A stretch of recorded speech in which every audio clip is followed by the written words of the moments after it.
जय जगन्नाथ दर्शक बंधु आज हूँ 15 जानुआरी बुधवार मु राहुल आपण माने देखुछंती उड़ीसा न्यूज ब्रो। तेबे चलंतु जानि नबा आज दिनर सबुकिछि टॉप न्यूज अपडेट। देश विदेश ठारू आरंभ करी राज्यर समस्त गुरुत्वपूर्ण खबर जानि पारिबे। सेथिपाई वीडियो को शेष पर्यंत देखिबाकू मोर अनुरोध। ता पूर्वरु वीडियो को गुटे लाइक करी चैनल को सब्सक्राइब करि दियंतु। तेबे चलंतु नजर पकाइबा आजिर खबर उपरे। आजिर प्रथम खबर आयुष्मान योजना को नहीं आसिला बड़ अपडेट। केउ मानकु मिलिबो आयुष्मान कार्ड। तेबे दर्शक बंधु खूब शीघ्र राज्यवासी को मिलिबो आयुष्मान कार्ड। आयुष्मान भारत प्रधान जन आरोग्य योजना पाई MOU स्वाक्षरित होईछि। सूचना अनुसार दिल्ली विज्ञान भवन रे केंद्र और राज्य एही चुक्ति स्वाक्षरित करिसंती। एही योजना द्वारा 1.3 कोटी परिवार रे 3.5 कोटी लोक उपकृत हेबे। ए नै सूचना प्रदान करिसंती सरकार। परवर्ती खबर राशन कार्ड को नहीं आसिला बड़ अपडेट। जो लोक मैंने EKYC संपूर्ण करि नाहंती सेमाने वंचित हेबे एही तालिकारु। तेबे दर्शक बंधु मागण राशन पाइबा पई EKYC करिबा निहाती जरूरी।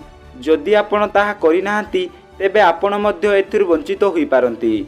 एथिपई सरकार जनवरी 31 सुधा समय देइछंती। परवर्ती खबर खूब शीघ्र शेष हब रत्न भंडार मरामती। तेबे दर्शक बंधु पुणी आरंभ हेब रत्न भंडार मरामती कार्य।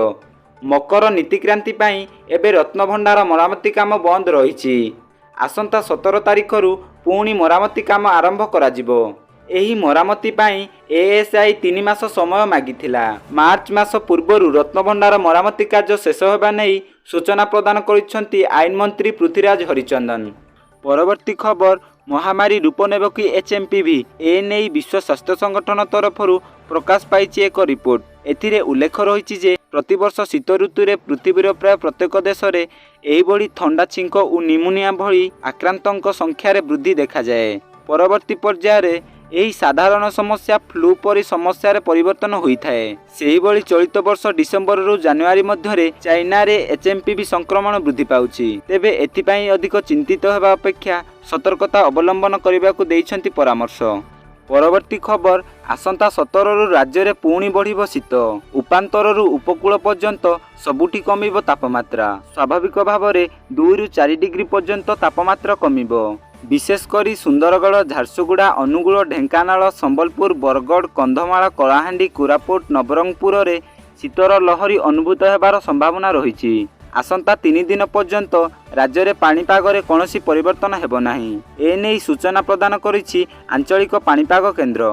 परवर्ती खबर IPL 2025 रो तारीख घोषणा कला BCCI। तेबे दर्शक बंधु आसंता मार्च 23 तारिखरु IPL आरंभ हेबो बोली BCCI रो उपसभापति राजीव शुक्ला निश्चित करिसंती। एहा पूर्वरु अर्थात नवेम्बर 24 और 25 रे समस्त 10टी टीम तार नीलाम प्रक्रिया जरिया रे खेलाड़ी किनि सारिछंती। तेबे IPL मार्च 23 रु आरंभ हेबा परे 25 रे फाइनल मैच अनुष्ठित हेबो।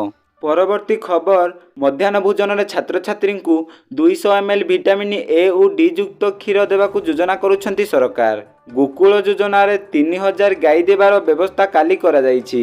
एथिरे पाखापाखि 38 कोटी टंकार व्यय खर्च करा जिवो। अर्थनैतिक विकास तथा अर्थनीति को सुधार करिया पई सरकार एपरि पदक्षेप नैछंती। एहा द्वारा ओडिसार विकास हेबो एवं ग्रामांचलर मध्य विकास हेबो। एथि सहित पिलामानक पोषण रे मध्य वृद्धि हेबो। परवर्ती खबर 80,000 टपिला सुना दर। तेबे दर्शक बंधु विश्व बजार रे अस्थिरता देखा दैथिबारु पुणी थरे सुना महंगा होईछि। आज भुवनेश्वर रे 24 कैरेट सुनार 10 ग्राम पिछा 430 टंका वृद्धि पाई 80,007 टंका रे पहुंचीछि एवं 22 कैरेट सुनार 10 ग्राम दाम 73,400 टंका रे पहुंचीछि। परवर्ती खबर ICC चैंपियंस ट्रॉफी पाई स्क्वाड घोषणा। तेबे ICC चैंपियन ट्रॉफी 2025 पाकिस्तान रे आयोजित हेबो। आसंता 19 फेब्रुआरी रु 9 मार्च पर्यंत एही टूर्नामेंट जारी रहिबो।